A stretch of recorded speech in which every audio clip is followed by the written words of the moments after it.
So that's the situation unfolding before my eyes. Observing my sister's in-law's house from a distance, the revelation left me utterly speechless. Contemplating the intentions of my sister's husband and his family towards her over time, I couldn't help but wonder how many times they had deceived her with a poker face. Unforgivable. Regardless, I was determined to bring them all to justice. My name is Sally, and at 45, donning funeral attire for the first time in years, I was dismayed to find that the dress wouldn't zip up around my stomach area.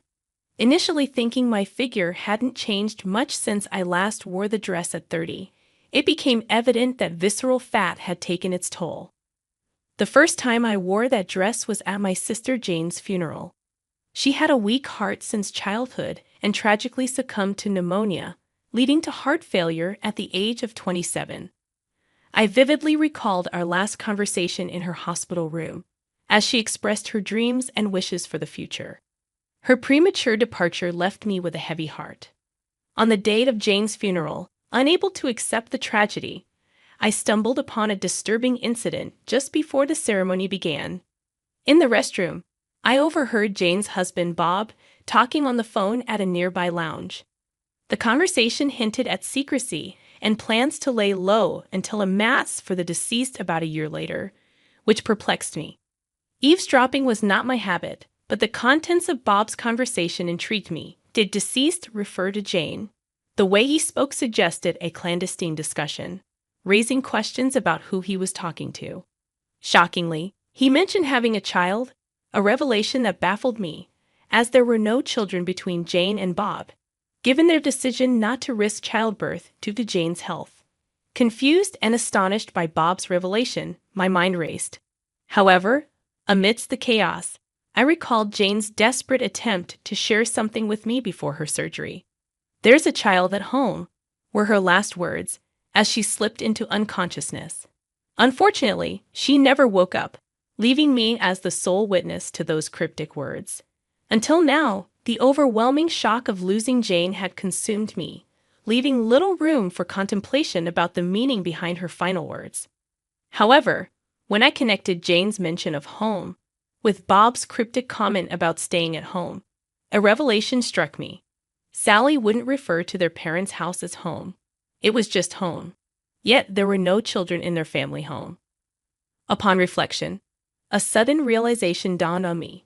Could it be that the child Bob spoke of on the phone was residing at his parents' home? The mere thought unsettled me, and I found it impossible to remain seated. If my suspicion held true, forgiveness for Bob seemed unthinkable.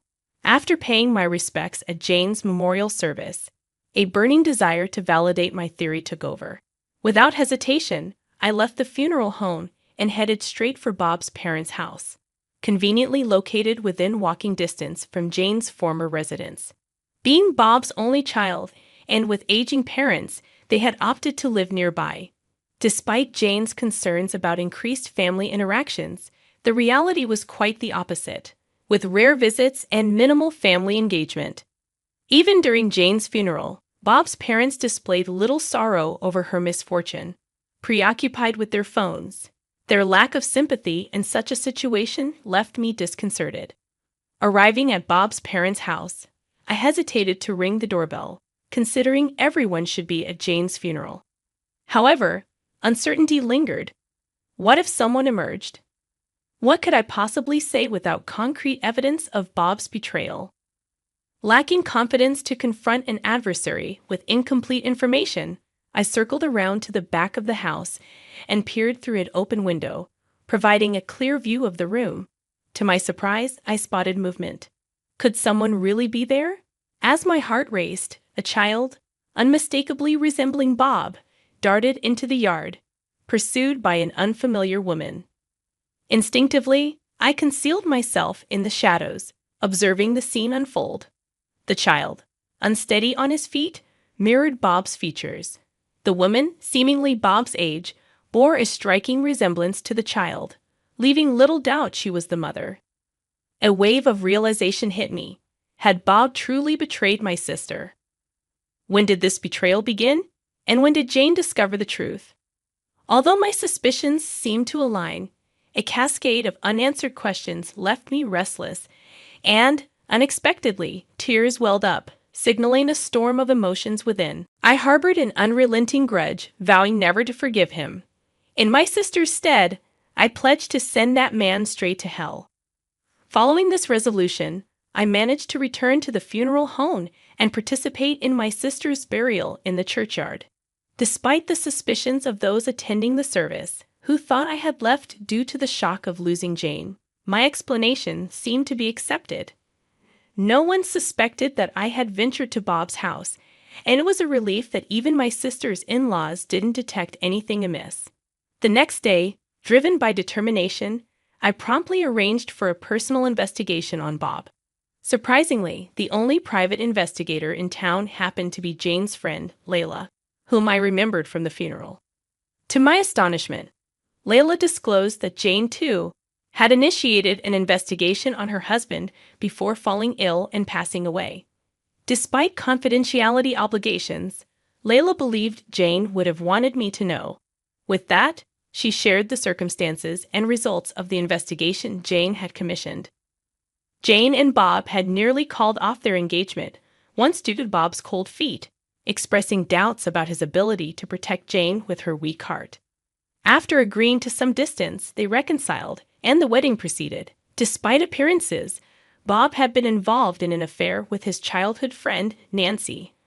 Right after getting engaged to Jane, Bob and Nancy had history, having previously dated and broken up over a minor disagreement.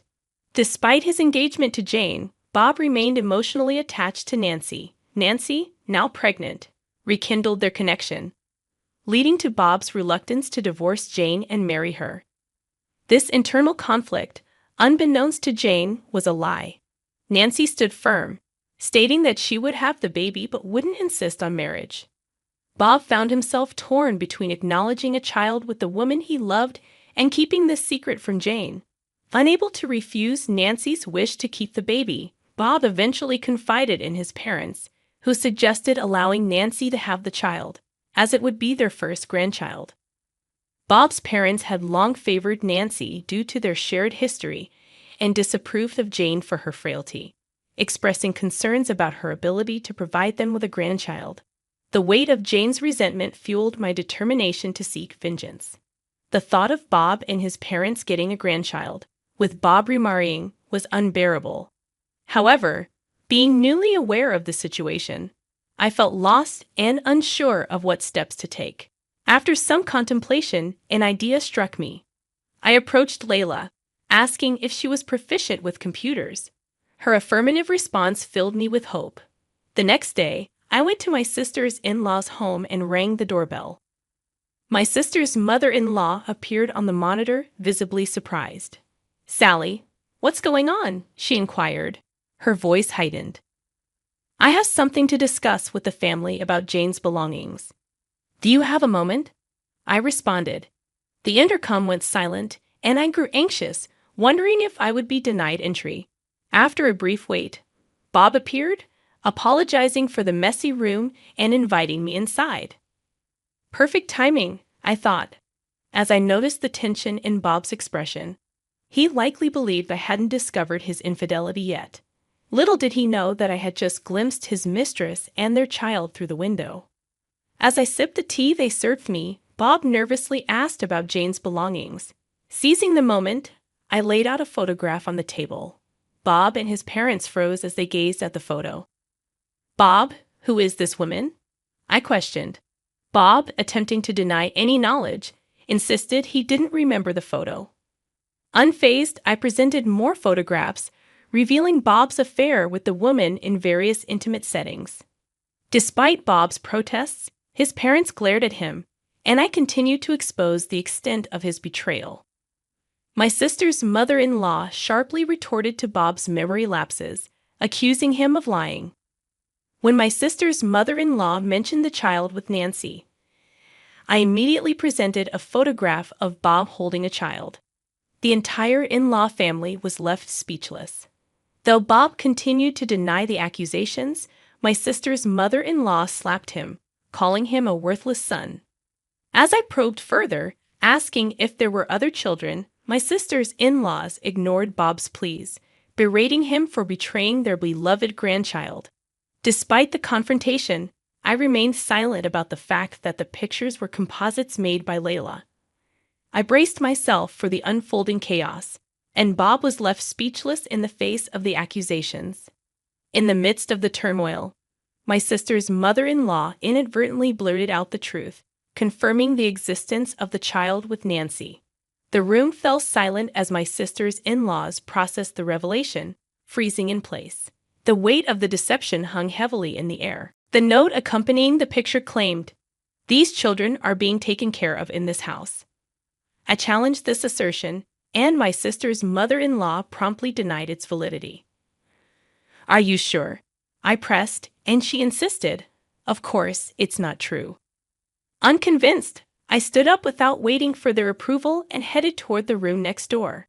Bob raised his voice, protesting my intrusion, but I asserted, "If there's nothing to hide, then you should show me." Ignoring their objections, I moved to the next room, stating, "Well, then show me all the rooms." Bob attempted to intervene, but I shook off their protests and peeked into the next room. Not finding what I sought, I ascended to the second floor, determined to uncover the truth. Despite encountering impediments and scraping my knee, the physical discomfort paled in comparison to my sister's pain. Undeterred by my sister's in-laws' attempts to stop me, I reached the second floor and opened the door to a room. To my dismay, there was Nancy and a child sitting on the bed, different from the ones depicted in the picture. Bob turned pale at the sight, and Nancy, puzzled, inquired about the commotion. I confronted Nancy, showing her the doctored photo. Her anger surged, and she crumpled the picture, demanding answers. Bob, attempting to explain, faced Nancy's fury. Seizing the moment, I asserted that Bob had indeed cheated while my sister was still alive. My sister's in-laws were left speechless, holding their heads in the chaos. Nancy confronted Bob, questioning his faithfulness and expressing her disbelief. Bob, too flustered to deny it properly, stumbled over his words, leaving Nancy's suspicions at an all-time high. Though momentarily taken aback by the mention of Photoshop, I stood by my accusations.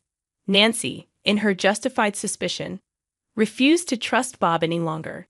I offered her a grim piece of advice, acknowledging the ruin he had brought upon my sister's life.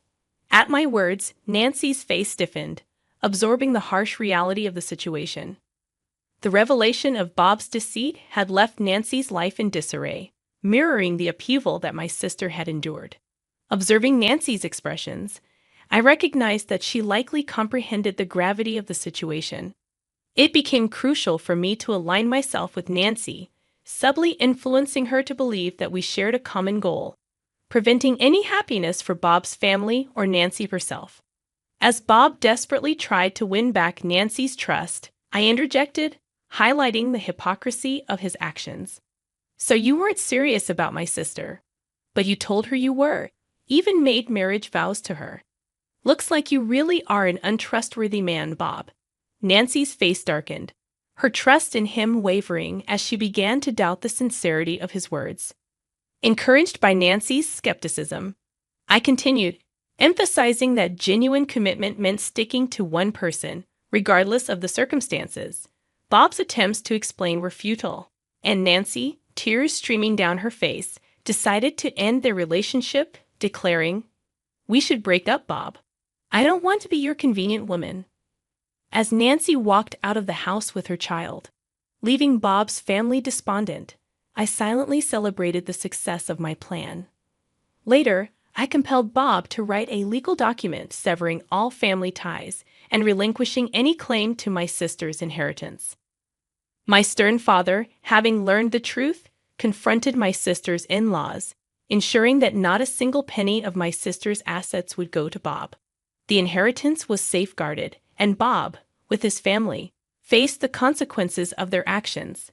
The entire neighborhood, having overheard the commotion and revelations, deemed Bob's house cursed, leading him to quit his job and flee the town.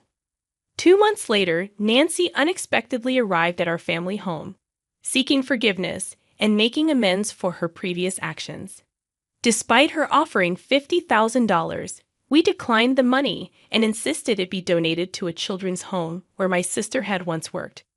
Accompanying her to ensure the proper donation, we hoped to bring some good from the unfortunate situation. While Nancy expressed gratitude, I continued to grapple with the loss of my sister, even experiencing mental health challenges.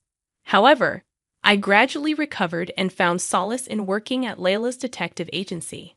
Layla and I, both having faced significant losses, became close comrades. Over time, I reshaped my view of marriage, recognizing the importance of cherishing moments with loved ones. After 4 years with my partner, we got married last year. The experience of losing my sister during the pandemic reinforced the fragility of life, motivating me to live fully without regrets. In closing, I vow to live vibrantly for both myself and my sister, promising to share all the joys when we reunite. With this commitment, I embarked on a journey to embrace life to the fullest, carrying my sister's memory with me.